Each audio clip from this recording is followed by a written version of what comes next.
ವೀಕ್ಷಕರೇ, ಮೇಷರಾಶಿಯ ಯುಗಾದಿಯ ಹೊಸ ವರ್ಷದ ಕಾರ್ಯಕ್ರಮಕ್ಕೆ ತಮ್ಮೆಲ್ಲರಿಗೂ ಸುಸ್ವಾಗತ. ನೋಡಿ, ನಮ್ಮ ಹಿಂದೂ ಸಂಪ್ರದಾಯದ ಪ್ರಕಾರ ಹೊಸ ವರ್ಷ ಅಂತ ಬಂದ್ರೆ ಯುಗಾದಿ ಹಬ್ಬದಿಂದ ಪ್ರಾರಂಭವಾಗುತ್ತೆ. ಹಾಗಾಗಿ ಈ ಹೊಸ ವರ್ಷದಲ್ಲಿ ಪಂಚಾಂಗದ ಪ್ರಕಾರ ಕ್ರೋಧಿನಾಮ ಸಂವತ್ಸರ ಮುಕ್ತಾಯವಾಗಿ ವಿಶ್ವಾವಸು ಸಂವತ್ಸರ ಪ್ರಾರಂಭವಾಗುತ್ತೆ. ಇದೇ ರೀತಿ ಈ ಸಂವತ್ಸರದಿಂದ ಯಾವ ರಾಶಿಗಳಿಗೆ ಶುಭ ಫಲವಿದೆ, ಯಾವ ರಾಶಿಗೆ ಅಶುಭ ಫಲವಿದೆ, ಜೊತೆಗೆ ನಿಮ್ಮ ಜೀವನದಲ್ಲಿ ಈ ವರ್ಷ ಏನಾಗುತ್ತೆ, ಯಾವ ವಿಚಾರದಲ್ಲಿ ಎಚ್ಚರವಿರಬೇಕು, ಏನೆಲ್ಲ ಪರಿಹಾರಗಳು ಮಾಡಬೇಕು ಅನ್ನುವಂಥ ವಿಚಾರಗಳನ್ನು ಈ ವರ್ಷದಿಂದ ಮುಂದಿನ 2026 ಯುಗಾದಿ ವರ್ಷದವರೆಗೂ ನಿಮ್ಮ ಸಂಪೂರ್ಣವಾದ ಭವಿಷ್ಯವನ್ನು ಈ ವಿಡಿಯೋ ಮೂಲಕದಲ್ಲಿ ತಿಳಿಸ್ಕೊಡ್ತೇವೆ. ವಿಡಿಯೋನ ಮಿಸ್ ಮಾಡದೆ ಕೊನೆವರೆಗೂ ನೋಡಿ. ಆದರೆ ಅದಕ್ಕೂ ಮೊದಲು ನೀವೇನಾದ್ರೂ ಫಸ್ಟ್ ಟೈಮ್ ನಮ್ಮ ಚಾನಲ್ ಅನ್ನು ನೋಡ್ತಾ ಇದ್ರೆ ಅಥವಾ ನಮ್ಮ ಚಾನಲ್ ನಿಮ್ಮ ಬಳಿ ಇದ್ರೂ ಕೂಡ ನೀವಿನ್ನು ನಮ್ಮ ಚಾನಲ್ ಅನ್ನು ಸಬ್ಸ್ಕ್ರೈಬ್ ಮಾಡ್ಕೊಂಡಿಲ್ಲ ಅಂದ್ರೆ ತಡ ಮಾಡದೆ ಈ ಕೂಡಲೇ ಸಬ್ಸ್ಕ್ರೈಬ್ ಮಾಡಿ ಹಾಗೂ ಪಕ್ಕದಲ್ಲಿರುವ ಬೆಲ್ ಐಕಾನ್ ಅನ್ನು ಪ್ರೆಸ್ ಮಾಡಿ. ಇದೇ ರೀತಿ ಇನ್ನಷ್ಟು ಹೊಸ ಹೊಸ ಮಾಹಿತಿಗಳು ಪ್ರತಿದಿನ ನೀವು ನಮ್ಮ ಚಾನಲ್ ಮೂಲಕದಲ್ಲಿ ತಿಳಿದುಕೊಂಡು ಫಾಲೋ ಮಾಡ್ಕೊಳ್ಳಿ ಅಂತ ಹೇಳ್ತಾ, ವೀಕ್ಷಕರೇ, ಬಹಳ ಮುಖ್ಯವಾಗಿ 12 ರಾಶಿಗಳಲ್ಲಿ ಮೊದಲನೇ ರಾಶಿ ಬಂದು ಮೇಷರಾಶಿ ಆಗಿರೋದ್ರಿಂದ ಈ ರಾಶಿಯ ಅಧಿಪತಿ ಬಂದು ಕುಜ ಆಗಿರ್ತಾನೆ. ಹಾಗಾಗಿ ಬನ್ನಿ ವೀಕ್ಷಕರೇ, ಮೇಷರಾಶಿಯವರಿಗೆ ಗ್ರಹಗಳ ಬದಲಾವಣೆಗಳಿಂದ ಏನೆಲ್ಲ ಫಲಗಳು ಸಿಗುತ್ತೆ ಅನ್ನುವಂಥದ್ದು ನೋಡೋಣ. ರಾಶಿಗೆ ಅಧಿಪತಿ ಆಗಿರುವಂತ ಕುಜ ಶತ್ರು ಸ್ಥಾನದಲ್ಲಿ ಇರೋದ್ರಿಂದ ಈ ವರ್ಷದಲ್ಲಿ ಮನೆ ಕಟ್ಟಿಸಿ ಗೃಹ ಪ್ರವೇಶ ಮಾಡುವಂತ ಯೋಗವಿರುತ್ತೆ. ಮುಖ್ಯವಾಗಿ ತೋಟ, ಹೊಲ, ಗದ್ದೆ ಇತ್ಯಾದಿಗಳನ್ನು ಖರೀದಿ ಮಾಡುವಂತ ಅವಕಾಶಗಳು ಸಿಗುತ್ತೆ. ಆದರೆ ಸ್ವಲ್ಪ ಪ್ರಯತ್ನ ಮಾಡಿದರೆ ನೀವು ಅಂದುಕೊಂಡಂತ ಕೆಲಸ ಕಾರ್ಯಗಳು, ನಿಮ್ಮ ಕನಸು ನನಸಾಗುವಂತ ಸಂದರ್ಭಗಳು ಬರುತ್ತೆ.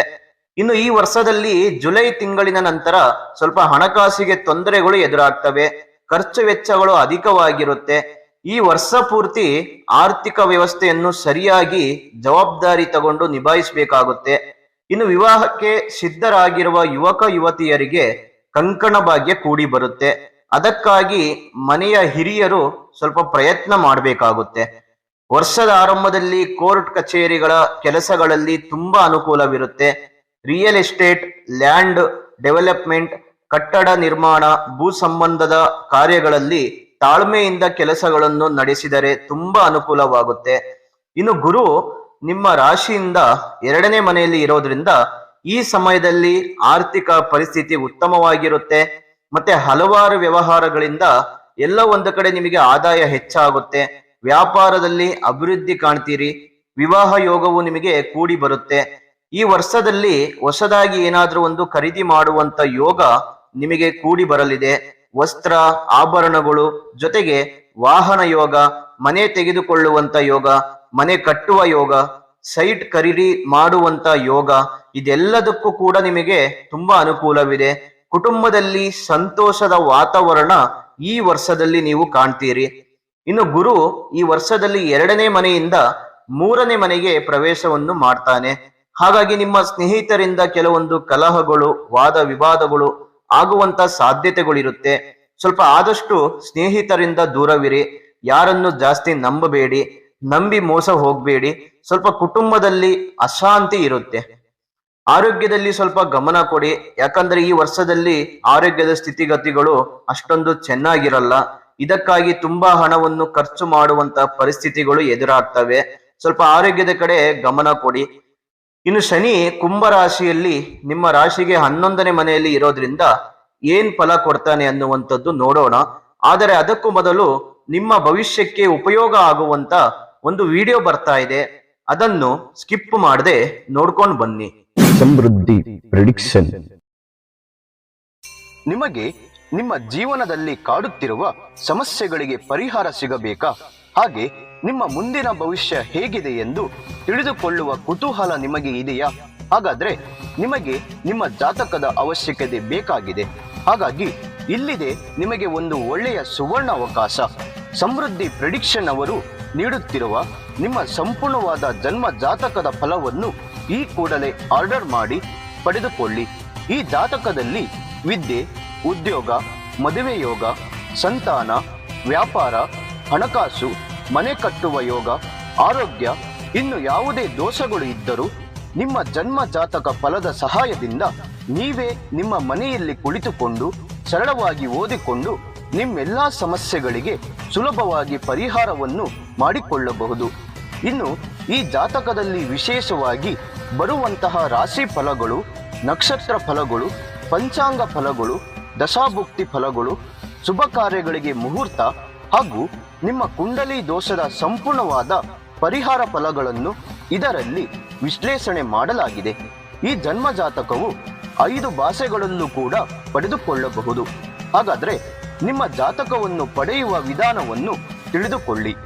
ಮೊದಲನೆಯ ವಿಧಾನ, ನಿಮ್ಮ ಜಾತಕಗಳನ್ನು ನಿಮ್ಮ ವಾಟ್ಸಪ್ ಸಂಖ್ಯೆಗೆ PDF ಫೈಲ್ನ ಮೂಲಕದಲ್ಲಿ ಕಳುಹಿಸಿಕೊಡಲಾಗುತ್ತದೆ.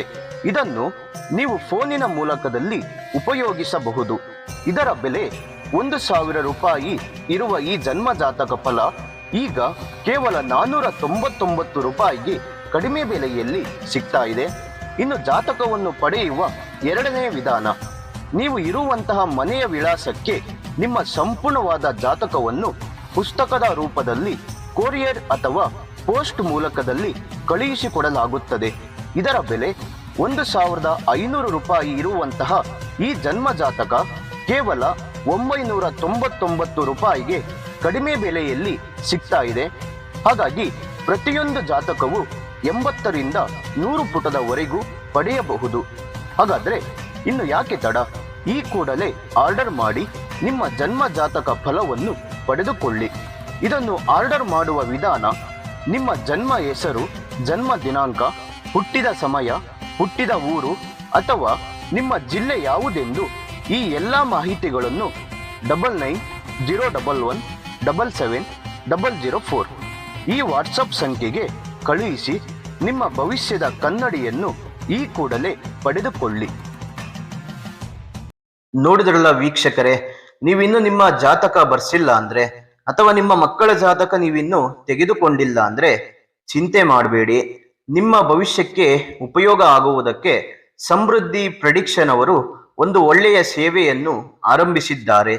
ತಡ ಮಾಡದೆ ಈ ಕೂಡಲೇ ಆರ್ಡರ್ ಮಾಡಿ ಪಡೆದುಕೊಂಡು ನಿಮ್ಮ ಜಾತಕದಲ್ಲಿ ಏನೆಲ್ಲ ಫಲಗಳಿದೆ ಎಂದು ನೀವು ಸಹ ಮನೆಯಲ್ಲಿಯೇ ಕುಳಿತುಕೊಂಡು ತಿಳಿದುಕೊಳ್ಳಿ.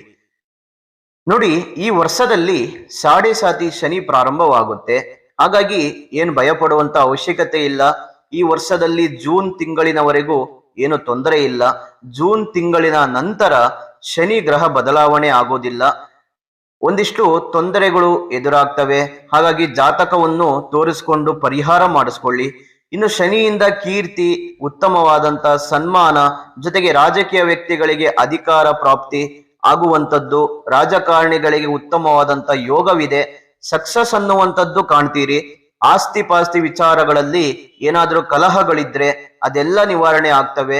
ಹೊಸದಾಗಿ ಆಸ್ತಿ ಖರೀದಿ ಮಾಡುವಂತ ಯೋಗಗಳು ನಿಮಗೆ ಈ ಒಂದು ವರ್ಷದಲ್ಲಿ ಕೂಡಿ ಬರಲಿದೆ. ಮತ್ತೆ ನೀವು ಮಾಡುವಂತ ಪ್ರಯಾಣದಿಂದ ಉತ್ತಮವಾದಂತ ಲಾಭವಿದೆ. ನಿಮ್ಮ ಸಂಗಾತಿಯಿಂದ ನೆಮ್ಮದಿ, ಸುಖ, ಸಂತೋಷದ ವಾತಾವರಣ ನೋಡ್ತೀರಿ. ರಾಜಕೀಯ ವ್ಯಕ್ತಿಗಳಿಗೆ ರಾಜಕೀಯ ಕ್ಷೇತ್ರದಲ್ಲಿ ಉನ್ನತವಾದಂತಹ ಅಧಿಕಾರ ಪ್ರಾಪ್ತಿಯಾಗಲಿದೆ. ಅಂದ್ರೆ ಸಂಘ ಸಂಸ್ಥೆಯಲ್ಲಿ ಪದಾಧಿಕಾರಿಗಳಿಗೆ, ಗ್ರಾಮ ಹೋಬಳಿ ತಾಲೂಕು ಮಟ್ಟದಲ್ಲಿ ನಾಯಕತ್ವವನ್ನು ನಿರ್ವಹಿಸುತ್ತಿರುವವರಿಗೆ ತುಂಬಾ ಅನುಕೂಲವಿದೆ. ಜೊತೆಗೆ ಈ ವರ್ಷದಲ್ಲಿ ಫೆಬ್ರವರಿ, ಮಾರ್ಚ್, ಜುಲೈ ತಿಂಗಳಿನಲ್ಲಿ ಅಧಿಕಾರಿಗಳ ಸಹಕಾರ ನೀವು ಈ ವರ್ಷದಲ್ಲಿ ನಿರೀಕ್ಷಿಸಬಹುದು.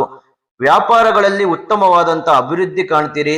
ಇಷ್ಟೆಲ್ಲ ಒಳ್ಳೆ ಫಲಗಳು ಜೂನ್ ತಿಂಗಳಿನವರೆಗೂ ನಿಮಗೆ ಸಿಗುತ್ತೆ.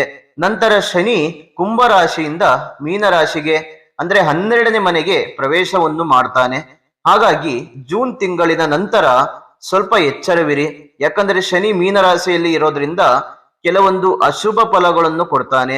ಸ್ವಲ್ಪ ಸಾಲದ ಸಮಸ್ಯೆ ಇದ್ದವರಿಗೆ ತೊಂದರೆಗಳು ಉಂಟು ಮಾಡ್ತಾನೆ. ಜೊತೆಗೆ ಮಾನಸಿಕವಾದಂತ ಕಿರಿಕಿರಿ, ಎಲ್ಲೋ ಒಂದು ಕಡೆ ಗೊಂದಲಗಳಲ್ಲಿ ಸಿಗಾಕೋತೀರಿ. ಹಾಗಾಗಿ ಸ್ವಲ್ಪ ಎಚ್ಚರವಿರಿ. ಸಾಧ್ಯವಾದಷ್ಟು ನಿಮ್ಮ ಮೂಲ ಜಾತಕವನ್ನು ಒಮ್ಮೆ ತೋರಿಸ್ಕೊಳ್ಳಿ. ಶನಿ ಏನಾದ್ರೂ ನಿಮ್ಮ ಜಾತಕದಲ್ಲಿ ಬಲವಾಗಿದ್ರೆ ಒಳ್ಳೆಯ ಫಲಗಳನ್ನು ನೀವು ಎಕ್ಸ್ಪೆಕ್ಟ್ ಮಾಡಬಹುದು. ಏನಾದ್ರೂ ಶನಿ ಬಲಹೀನರಾಗಿದ್ರೆ ಅದಕ್ಕೆಲ್ಲ ಪರಿಹಾರ ಮಾಡಿಸ್ಕೊಳ್ಳಿ. ಇನ್ನು ನಿಮ್ಮ ರಾಶಿಗೆ ರಾಹು ಮತ್ತೆ ಕೇತು 12 ಮತ್ತು 6ನೇ ಮನೆಯಲ್ಲಿ ಇರೋದ್ರಿಂದ ಕೇತುವಿನಿಂದ ಈ ವರ್ಷದಲ್ಲಿ ಸ್ವಲ್ಪ ಶುಭ ಫಲಗಳನ್ನು ನೀವು ಕಾಣ್ತೀರಿ. ಶತ್ರುಗಳ ಕಾಟದಿಂದ ಮುಕ್ತಿ ಸಿಗುತ್ತೆ. ಶತ್ರುಗಳೆಲ್ಲ ಮಿತ್ರರಾಗ್ತಾರೆ. ನಿರುದ್ಯೋಗಿ ಅವರಿಗೆ, ಯುವಕ ಯುವತಿಯರಿಗೆ ಒಂದು ಒಳ್ಳೆಯ ಕೆಲಸ ಸಿಗುವಂತ ಒಂದು ಪ್ರಯತ್ನಗಳಿದೆ. ಉದ್ಯೋಗ ಬದಲಾವಣೆಯನ್ನು ಮಾಡುವಂತವರು ಜನವರಿ ಫೆಬ್ರವರಿ ತಿಂಗಳು ತುಂಬಾ ಅನುಕೂಲವಿರುತ್ತೆ. ಆ ಸಮಯದಲ್ಲಿ ಉದ್ಯೋಗ ಏನಾದ್ರೂ ನೀವು ಬದಲಾವಣೆ ಮಾಡ್ಬೇಕಂತ ಪ್ಲಾನ್ ಇದ್ರೆ ಆ ಸಮಯದಲ್ಲಿ ಮಾಡ್ಕೊಳ್ಳಿ. ತುಂಬಾ ಅನುಕೂಲಕರವಾದಂತ ತಿಂಗಳು. ಇನ್ನು ನಿಮ್ಮ ಜೀವನದಲ್ಲಿ ರಾಹು 12ನೇ ಮನೆಯಲ್ಲಿ ಇರೋದ್ರಿಂದ ಎಲ್ಲಾ ಒಂದು ಕಡೆ ಅಧಿಕ ರೀತಿಯ ಖರ್ಚು ಬರುವಂತ ಸಾಧ್ಯತೆಗಳಿದೆ. ಸ್ವಲ್ಪ ಉದ್ಯೋಗದಲ್ಲಿ ಕಿರಿಕಿರಿ, ದಾಂಪತ್ಯ ಜೀವನದಲ್ಲಿ ಎಲ್ಲೋ ಒಂದು ಕಡೆ ಕಲಹಗಳು, ಮತ್ತೆ ನಿಮ್ಮ ಮಕ್ಕಳಿಗೆ ಆರೋಗ್ಯದಲ್ಲಿ ತೊಂದರೆಗಳು ಎದುರಾಗುವಂತ ಸಂದರ್ಭಗಳು ಬರುತ್ತೆ. ಸ್ವಲ್ಪ ಆರೋಗ್ಯದ ಕಡೆ ಗಮನ ಕೊಡಿ. ಮಕ್ಕಳಿಗೆ ರಾಹು ಕೇತು ಜೂನ್ ತಿಂಗಳಿನಲ್ಲಿ ಅಂದ್ರೆ 11 ಮತ್ತು 5ನೇ ಮನೆಗೆ ಪ್ರವೇಶವನ್ನು ಮಾಡೋದ್ರಿಂದ ಸ್ವಲ್ಪ ಮಕ್ಕಳಿಗೆ ಆರೋಗ್ಯದಲ್ಲಿ ಕೆಲವೊಂದು ಸಮಸ್ಯೆಗಳು, ಜ್ವರ, ನೆಗಡಿ, ಶೀತ, ಕೆಮ್ಮು, ಈ ತರ ಕೆಲವೊಂದು ಆರೋಗ್ಯದ ಒಂದು ಸ್ಥಿತಿಗತಿಗಳು ತುಂಬಾ ಗೊಂದಲದಲ್ಲಿ ಸಿಗಾಕೋತಾರೆ. ಹಾಗಾಗಿ ಮಕ್ಕಳ ಕಡೆ ಸ್ವಲ್ಪ ಎಚ್ಚರವಿರಲಿ. ಇನ್ನು ಪ್ರಯಾಣದಿಂದ ಉತ್ತಮವಾದಂತ ಲಾಭ ಸಿಗುತ್ತೆ. ಶತ್ರುಗಳ ಕಾಟ ಕಡಿಮೆ ಆಗುತ್ತೆ.